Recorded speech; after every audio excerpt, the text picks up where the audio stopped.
every other top 8 match for this tournament has gone to either Game 5 or Game 7. And if Rain wins this will be no exception. Now going into Cactus Valley, these last 2 maps, a lot of people say they favor Rain because it's a macro map, it's late game, it's 4 players, big map. Let's go into game number 6 and see if Rain can bring it to a Game 7.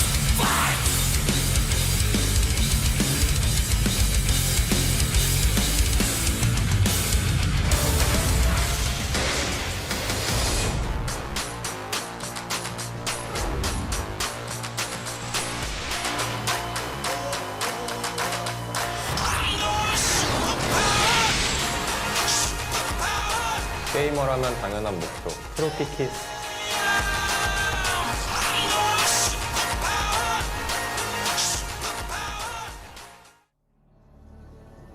Game 6. To the top left in red, it's Rain for My Insanity. Has to win this game or he's out of the tournament. Down here in the bottom right, in the blue, CJ herO, match point.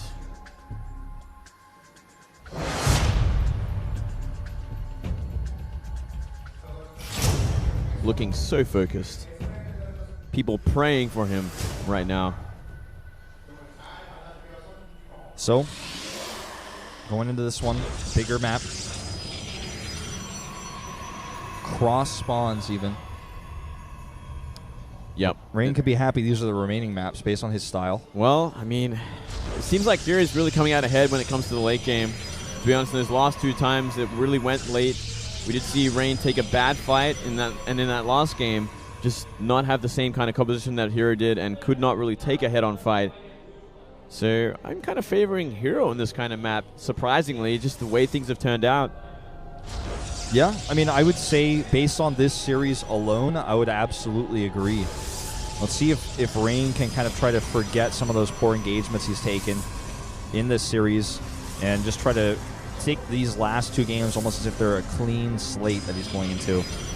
Yeah, he's just going to have to do that. You know, 2 wins in a row is all he needs. Not impossible, that's for sure. Cannot afford to make any mistakes anymore there.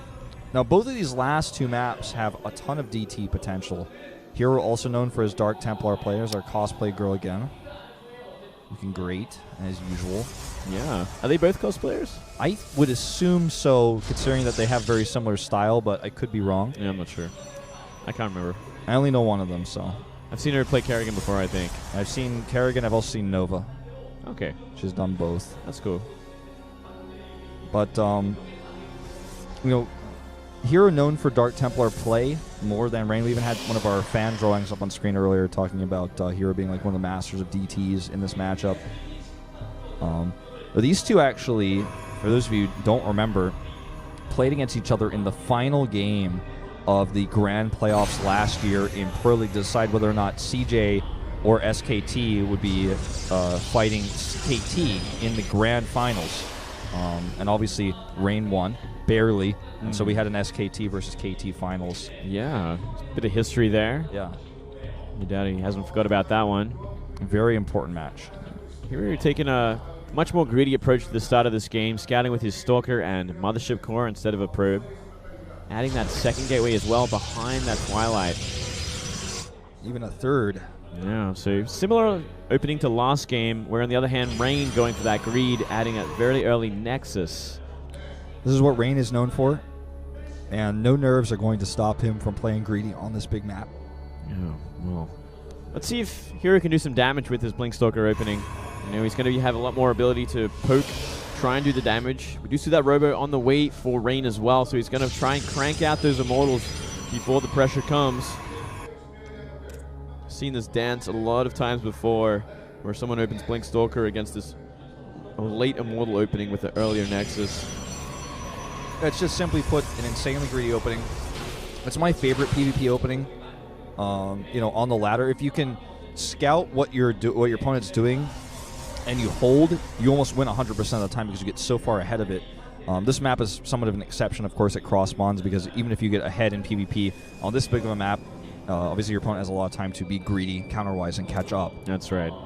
But obviously, if he holds this, he's going to have a pretty significant lead. Yeah, in terms of composition as well as economy. Yes. Economically. That's how I like to say it. Well, let's have a look. Blink finishing up here. There's no real pressure on the map. We are seeing a pylon go down, though, not too far away. Yeah. His first Immortal is about to pop. He needs warp gates, to drop a few more stalkers as well. Nice block. That's safety versus DTs right there. Covering all of his bases here. Well, Probe sees the natural. Don't think he saw that Immortal, though. One of the scary things for herO is he doesn't know what tech he's up against. So he sees this Oracle and he's like, well, I have to take this seriously. He doesn't know if it's fake or not. He has no idea. He just sees it flying across the map. He's like, well, I'm going to go intercept this. Too bad it's a hallucination, but he won't know until the first shot connects. In fact, that is a hallucination. Now he knows. He's like, oh, okay. He's going to try to deny it. Yeah. Still smart. Deny as much information as you can all game long. Now, this is really cool. I really like the Forge. He's really pushing that out super early. He knows he's going to be behind in Immortals. He knows his tech is behind. His Nexus is slightly behind. But this is one thing you can do greedy at cross spawns like this to catch up. Yeah, and if you keep denying this kind of scouting as well, you're in such a great place to get away with it. You're not going to be punished anytime soon. Not in a map this big, and especially in these positions cross map. He's making the Blink useful despite the fact that its original purpose was denied, because he can use it to deny these hallucinations, as you said. In this case, it looks like finally one will get into the main. Oh, Warp Prism as well on the way for herO. I do like this once again. Did so much damage last game. It really gave him such an edge in that mid to late game. The Bay is nearly complete here. It's going to start a Colossus very soon.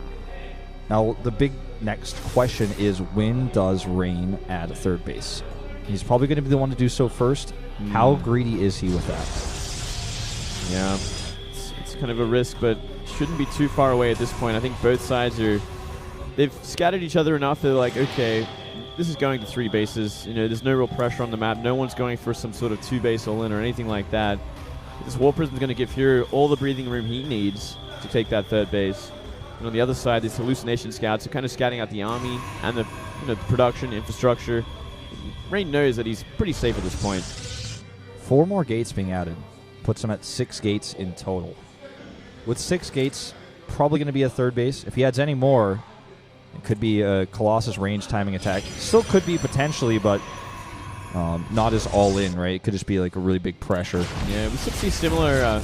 ooh, mistake there. Similar kind of build from Rain last game, where he just added multiple gateways before committing to a 3rd base. Just wanted to make sure he had the production out. 1 Photon Cannon will definitely help versus Zealot Harass with that Warp Prism, but ideally would like to have a second one at the natural as well. Still does not see this Warp Prism. Extra gates now being added for herO, who's still slightly ahead when it comes to the 3rd Nexus production, and significantly ahead with the +2. Well, look at this. Warp Prism going to let these Stalkers warp into the main, or jump into the main base and work on this cannon. Right, just probes. Yeah, just going to target probes instead. Blink, pick up, get out of there.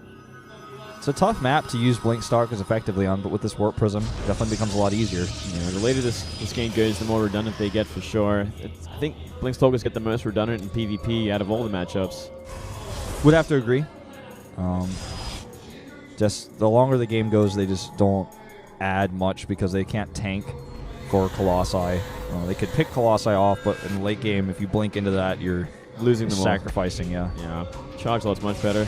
Much better worth of supply. I feel like if you had a computer program, like an Automaton 2000 type, team-assisted sort of, or what's it called? Look at TAS. this. Oh, it's going to work on this Colossus. Maybe he can take it down. Got +1. There's nothing here to help it out except for this photon overcharge. If that wasn't there, maybe he could have taken it down. That would have been crazy. But if you had like a TAS group of Blink Stalkers in late game, I feel like they could do something, but just the human control in those big fights is never going to be enough. I don't know. I feel like they just simply can't do anything. They're good at this early in the game when there's not much, but when you got that many Colossus Immortal, charge lots just jumping on top of them, they just explode, and they do such little damage to Zealots as well. Yeah, that's another one of the problems, is they do bonus damage to armored units, which, unless your opponent is also making Stalkers, is going to be very useless. +2 and charge finishing up for herO right now. That charge and the +2 both going to help out this Zealot drop here. Going to make it a lot more potent. Second Photon Cannon is not ready. He's got a few Stalkers here, but he's definitely going to have to do a defensive warp in order to defend this. Looks like he wants to target the Warp Prism instead. Not even going to kill it, unfortunately. So nice little bit of disruption there. Same time, a run by.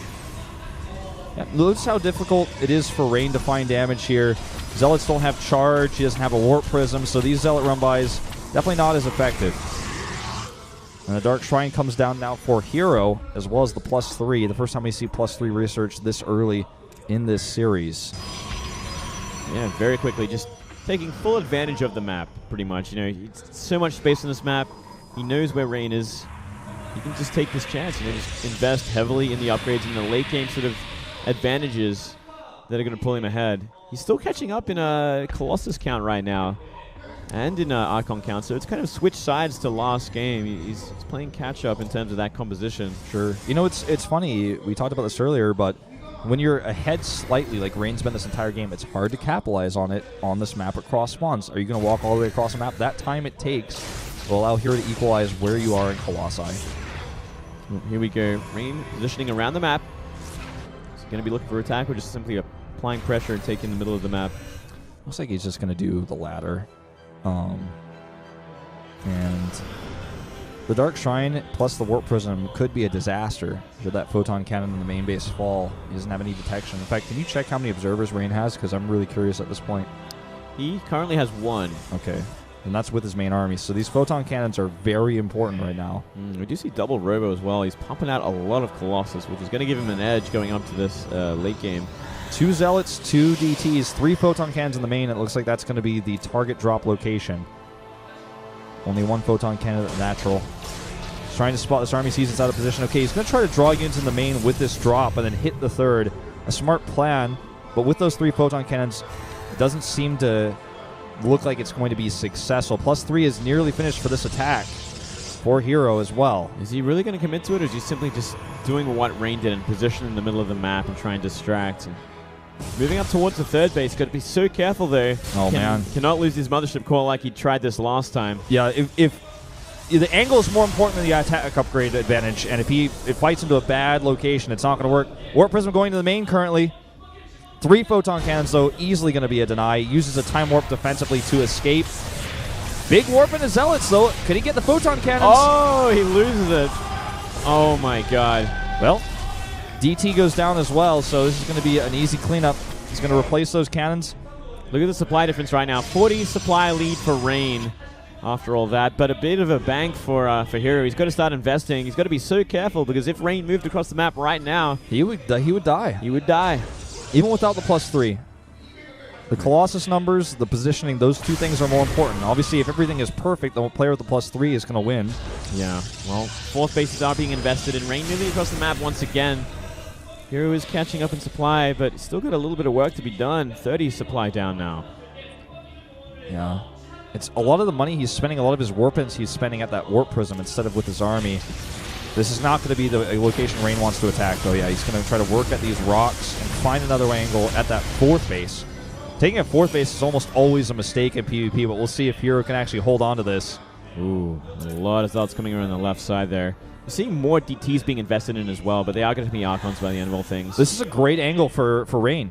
You know, he's going to come over here with this ranged composition, find some damage, and then harass on the left side. Doesn't want to take a big fight. Look at that. He's just going to zone with a Time Warp. Yeah, and here's going to be careful not to go through that, because it's going to be such a bad place for him to fight.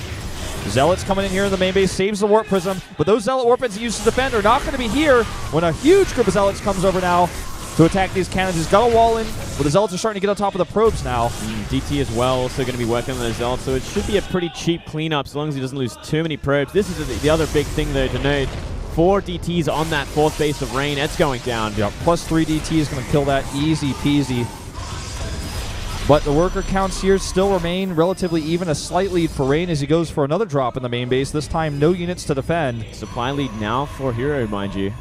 And that 1-up base. This might actually force Rain's hand once again and put him in a very awkward place. Tempest transition coming up here. This is going to be one of those supreme late game PvPs.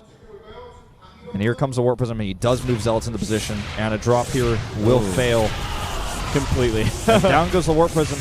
Yep. More important than losing the Zealots inside it is that he loses his potential for harass now. That's right. Look at that Observer. Ooh. One more shot. Got it. Nice. All So right. glad you got that Observing PC. Well, look at this. Here comes the next problem. Looks like Rain's going to go for a very efficient counterattack here. Oh, he's going to go for the feedback. Not going to happen. Looked for it. That would have really changed things up. Okay, this is a smart move, but if he overcommits here, it's going to be a problem. He needs to recall as soon as that Nexus is down. Templar Could try to fight at the bottom of the ramp, too. Wouldn't be a terrible choice. I like a recall better here, though, and there it is. All right. Looks like he will get out. Not taking too much damage. Is this going to be a counterattack from herO at this point, seeing he lost that base? But herO is behind in tech. If he lets this, Tempest transition, you even have a mothership core, or rather a mothership on the way for cloaking. 5 observers on the map for Rain, 1 for herO. Is actually making more now just for safety, but well, hero's got that window of opportunity, and that window is now. If he goes for a base kill, if he goes for a good fight while this transition is happening, maybe he gets ahead. I think Rain too long. I think Rain just lets this go. He might try to poke at some of those units, but I don't think he wants to take a bad fight here. You need to see herO spread out here. If he wants to go for the fight, he wants to. He's trading. Immortals here at the front. Meanwhile, the third base is also under attack by quite a few Zealots, but it means they're missing from the other side. Yeah, if he gets this base, that's huge. It was such a great move here to pull the army away, kill another Nexus. Yeah, that's like the third Nexus he's killed this game. Yeah, he scouts the Tempest as well. Tempest is starting to shoot at them, so he knows what's on the map. He's like, okay, I understand your composition right now. Does that mean herO has to go for the kill, or does he transition himself? That's a good question. A lot of players would go for the kill here, feeling like they're on a clock. He's adding more Stalkers into his composition. Can he really fight like this? Wow, those Tempests are out of position, and Rain has to go on move command here. There's a good arc for some of these units, and he gets on top of those Tempests. The Mothership is out of position here, but Rain with the much better Colossus count here, the much better spread. Oh man, that Mothership coming in at the right time. Still observers available. And look at that. The Tempest doing so much damage from behind, and Rain is going to force a Game 7. A panicked engagement here from herO as he saw the Tempest transition. Instead of transitioning himself with his massive bank, 1,500, 2,300, he decides to go for a bad fight. And now surviving the next step of this game is going to be virtually impossible. With more and more Tempests available to warp in, he can remax his Colossi. He's going to have 4 bases to herO's now. He has 4 as well, but he doesn't have enough units to survive possible follow-up attacks. Going into DTs here, trying to snipe the observers. Yeah, well, very ambitious play right now. I think that might be game. He's not going to find anything here. GG, we're going to Game 7. As said before, the only series in top 8 that did not go to Game 7 was Rain vs. Rogue. Every other one, Rogue versus Innovation, went to Game 5. Rogue versus TY went to Game 7. Myungsik versus herO went to Game 7. And now, Rain versus herO, Game 7. That's right. Very intense match here. Big talking to. Rain made the right transition there, forced herO's hand, and did not find that favorable fight.